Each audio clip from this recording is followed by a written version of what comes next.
obviously every goal of any team is to, get in the playoffs and see where it takes you. And it's right there in front of us. We control our own destiny. So if we win, we all know it now that we're in the playoffs. And obviously we're excited about that opportunity to do it in front of our fans too.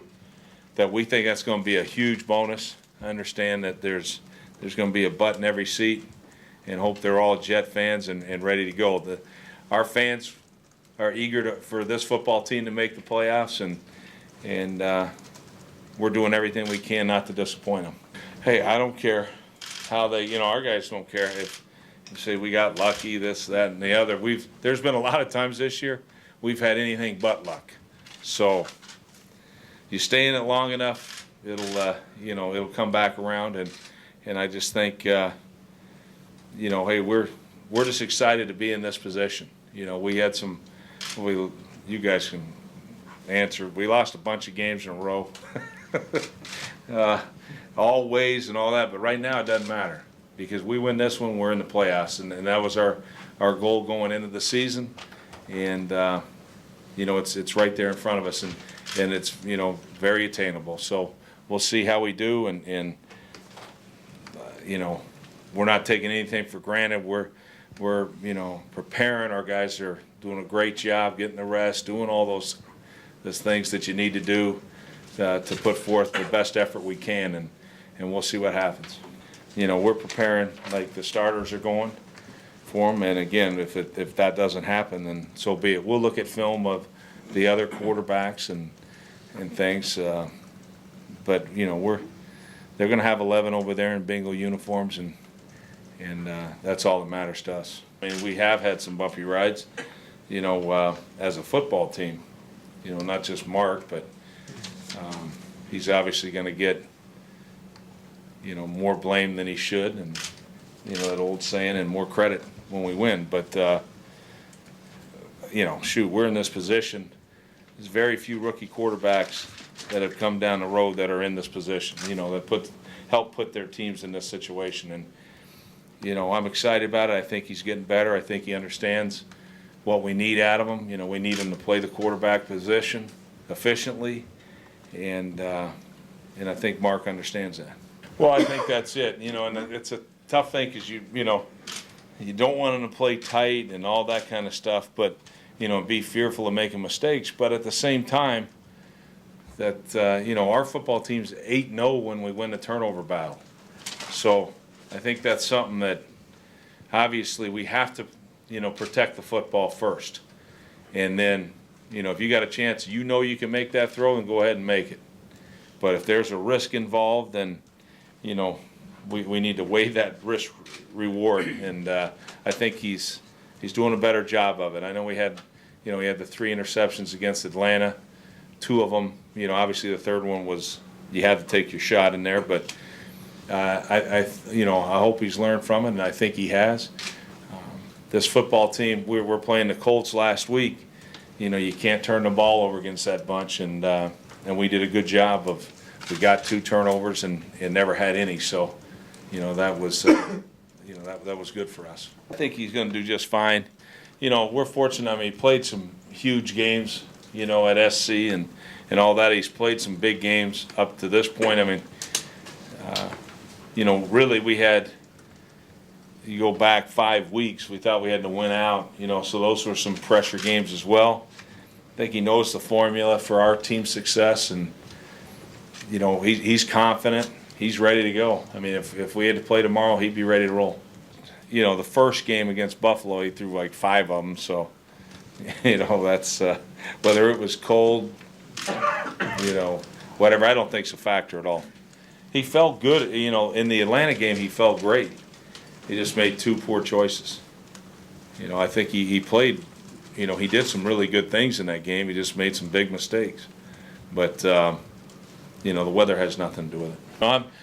And I talk about it all the time, but I'm really fortunate to be surrounded with the people I'm surrounded with, from the top of our organization, Woody Johnson, all the way, down. And, got a great coaching staff, and that's been, they've been a huge help for me, going through things, the organizational part of it.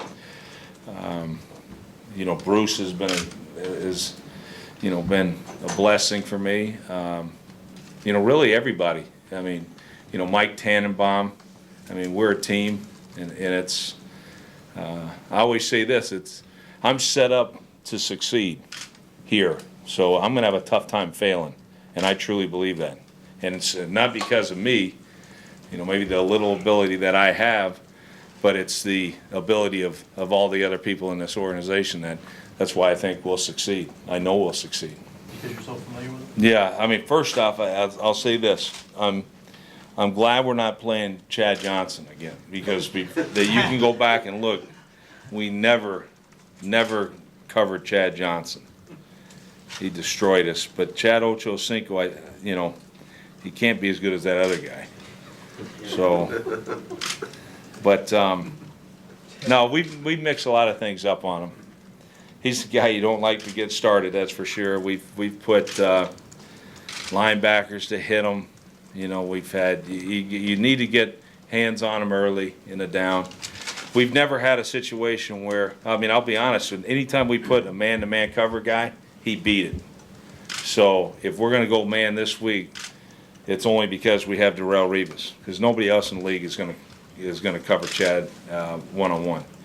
And there'll be times when, obviously, we'll see what happens. But it's usually the plan is that everybody has to double him. Because I don't think people understand how good, Chad is. I mean, this guy is like I say, you have to double him. Him and Randy Moss, in my opinion, are the two best vertical receivers in the game. So, the guy, and I mentioned that. He can catch underneath things, but where he kills you is the go routes, we call the bang 8 routes, post routes, comebacks, deep outs. That's where this guy kills you. He's a great guy, number one, and obviously really a smart guy, attention to detail guy, passionate. Just a great coach. He's a special coach. You're around him, and I also think that some of the things that maybe I do, coaching-wise, the faith that you have in your assistants. Marvin let us coach. He believed in you, and I appreciated that coming in as a defensive line coach. That I never felt, Marvin was breathing down my neck. I think he trusted the fact he put together an excellent defensive staff, and you felt that it was our defense and not just his defense. I always appreciated that. As a coach and coaching under Marvin, there were several things I learned from Marvin. Schematically, I was never a big believer in stunts and line stunts and all that kind of stuff until I was under Marvin. I see the success we had, obviously, in Baltimore with it. It's just some of the coverages. I took a ton of things from Marvin. We got to get in first, and then the great thing is about playoffs, you better be able to run the football and you better be able to stop people, and I think we're built for it. So we'll see. But until we got to earn our right in there first. But I know this is the best defense the NFL has to offer right now. You can look at it from a statistical standpoint any way you want. Thing that jumps out at me, this is the number one scoring defense in the league, and we've given up 7 or 8. I don't think it's going to be a cold night and everything else, and I hate we got a butt in every seat.